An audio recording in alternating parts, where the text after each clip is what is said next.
Kisah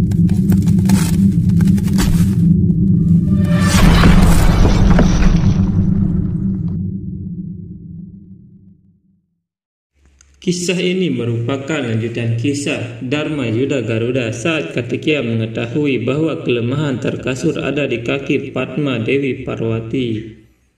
Dewa Wisnu berkata, ketika ujian mulai mengganggumu, penting untuk menemukan cara untuk menyelesaikannya. Seperti seorang pengusaha dari Varanasi, untuk ibunya dia mendirikan sebuah kuil. Pemuja itu telah menyucikan arca kuil dan berkata, "Ibu, aku telah membuatmu tinggal di sini selamanya. Aku sudah melunasi hutangku." Begitu dia mengatakan itu, sebagian besar kuil runtuh. "Apa kamu tahu kenapa?" Garuda berkata, "Karena jasa seorang ibu tidak akan pernah bisa terbayarkan. Di dunia ini kamu dapat mencapai Tuhan dengan menjalani meditasi, tapi menyingkirkan kewajiban untuk ibumu itu tidak mungkin. Karena seorang ibu yang pada saat melahirkan kita hampir mati, demi makanan sang anak, seorang ibu melepaskan harga dirinya. Dia bergadang di malam hari untuk menidurkan anaknya. Tanpa memberi makan anaknya, dia tidak akan makan sesuap pun. Untuk anaknya dia mengabdikan hidupnya. Begitulah seorang ibu." Kakak Sastri berkata, "Kamu masih muda tapi banyak bicara. Aku tidak punya waktu untuk itu. Kamu ceritakan apa yang terjadi selanjutnya. Apa yang dilakukan Kartikeya?" Kartikeya sedang bingung dan berpikir, "Aku diberi tanggung jawab ini dengan harapan yang tinggi. Bagaimana aku memenuhi tanggung jawabku? Bagaimana cara menyelamatkan dunia?" Kartikeya melepaskan senjatanya dan terkasur berkata, "Apa yang tampaknya mustahil bagi dunia, aku membuatnya menjadi mungkin. Apa yang di luar imajinasi sekarang menjadi kenyataan. Hari ini aku menipu anak itu dan menaklukkan kematianku. Aku telah mengalahkan waktu." Istrinya berkata, "Apakah ini benar, suami?" Terkasur berkata, "Apakah kamu tidak percaya padaku? Kamu akan melihatnya besok pagi. Para dewa dan Kartikeya ini akan pergi. Betapapun hebatnya dia, memotong kaki ibunya bukanlah sesuatu yang bisa dilakukan oleh anak ini. Tidak ada anak yang bisa melakukan itu." Parwati berkata, "Cukup, Prabu. Aku tidak bisa menonton ini diam-diam. Iblis ini menipu. Memaksa seorang anak untuk menggunakan pedang melawan ibunya adalah apa yang dia coba lakukan. Dia tidak tahu bahwa ini tidak akan pernah terjadi." Kartikeya tiba di sana dan berkata, "Tapi itu sudah terjadi, Ibu." Parwati terkejut melihat Kartikeya datang dengan memegang pedang. Mahadewa berkata, "Apa yang kamu katakan, Kartikeya? Apa maksudmu?" Kartikeya berkata, "Kamu mengajariku untuk memenuhi tugasku. Aku lahir untuk suatu tujuan, itulah tujuan dan takdirku. Oleh karena itu aku memenuhi tugasku. Aku bersedia melakukan apapun yang tidak akan aku ragukan. Maafkan aku, Ibu, aku terpaksa." Kartikeya menebas kaki ibunya dan ternyata itu hanya mimpinya dan membuat dia terbangun dari tidurnya. Melihat putranya kebingungan, Parwati berpikir dia mengalami trauma seperti itu. "Aku bisa merasakannya, Prabu. Aku bisa merasakan penderitaannya." Mahadewa berkata, "Tahukah kamu apa buktinya? Dia tanpa syarat mencintaimu dan dunia ini yang telah kamu ciptakan. Itu sebabnya untuk kesejahteraan dunia dia tidak bisa menyakitimu. Dengan tidak menyakitimu, dia tidak dapat memaksa dunia ini ke dalam kegelapan seperti itu. Putra kita menanggung dilema ini, Parwati, tapi kita harus ingat bahwa berlian harus mengalami panas yang keras untuk menjadi berharga." Dewa Indra berkata, "Jangan salahkan dirimu, Kartikeya. Bahkan kita bingung harus bersikap bagaimana. Kamu masih kecil, Kartikeya. Wajar jika kamu merasa takut." Kartikeya berkata, "Tapi ini bukan pilihan Dewa Indra. Di satu sisi ada ciptaan yang perlindungannya adalah tugasku. Itulah tujuan kelahiranku. Di sisi lain ibuku yang melahirkanku tidak mungkin untuk memilih di antara mereka. Harus ada solusi. Bagaimana mungkin iblis mempertaruhkan nyawanya di kaki ibuku dan dia bahkan tidak menyadarinya?" Dewa Indra berkata, "Bahkan aku menganggapnya aneh. Apakah mungkin itu tipuan?" Dewa Agni berkata, "Mungkin dia mencoba menyesatkan kita."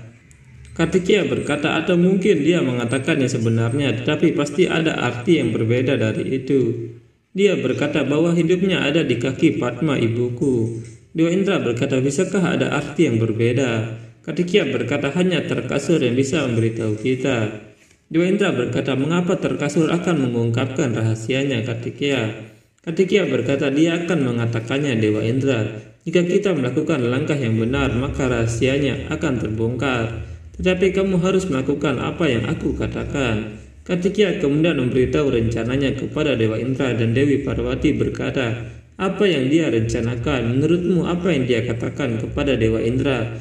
Apakah dia akan melakukan sesuatu yang membuatnya kesulitan?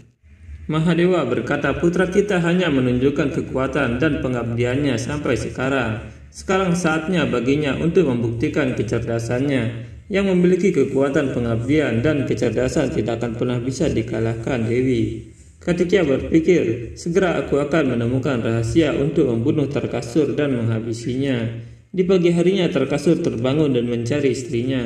Saat itu istri Tarkasur sedang dalam perjalanan ke kuil Dewi. Dan Dewa Indra menghadangnya. Dewa Indra berkata, kamu berbakti kepada Dewi. Kamu percaya pada kekuatan pengabdian, maka aku pikir kamu mungkin diperingatkan oleh Dewi.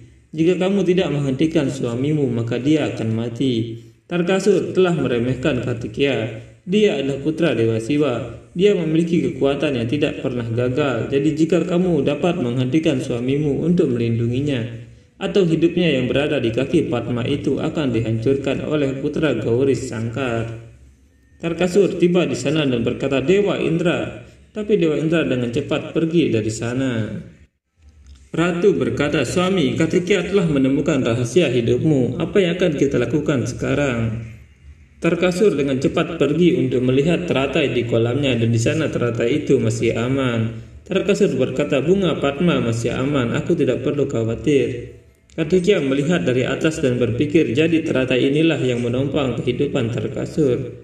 Sekarang aku mengerti bahwa aku harus menghancurkan teratai ini untuk membunuh Tarkasur. Tarkasur dan istrinya kemudian pergi dari sana dan Kartikeya bersiap menghancurkan teratai itu. Tiba-tiba surga menjadi gelap dan suara binatang terdengar. Ratu berkata, suami, begitu banyak binatang melolong, ini pertanda suami. Kartikeya menebas teratai itu dan Tarkasur merasakan sakit hingga dia jatuh. Ratu berkata, suami, apa yang terjadi denganmu? Dewi Laksmi berkata, Tarkasur akhirnya kehilangan perlindungan hidupnya setelah teratai Dewi Parwati dihancurkan. Tapi perang akan dimulai lagi. Perang Kartikeya dan Tarkasur. Kali ini tidak ada yang bisa menyelamatkan Tarkasur dari serangan Kartikeya. Tarkasur berkata, kamu menipuku dan menghancurkan kekuatanku, tapi kamu tidak bisa menghancurkan kepercayaan diriku. Kamu tidak dapat menghancurkan kekuatanku juga.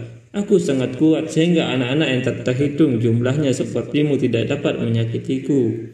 Apakah kamu tidak tahu bahwa selama ritual para resi menyebut namaku dan memberiku kekuatan?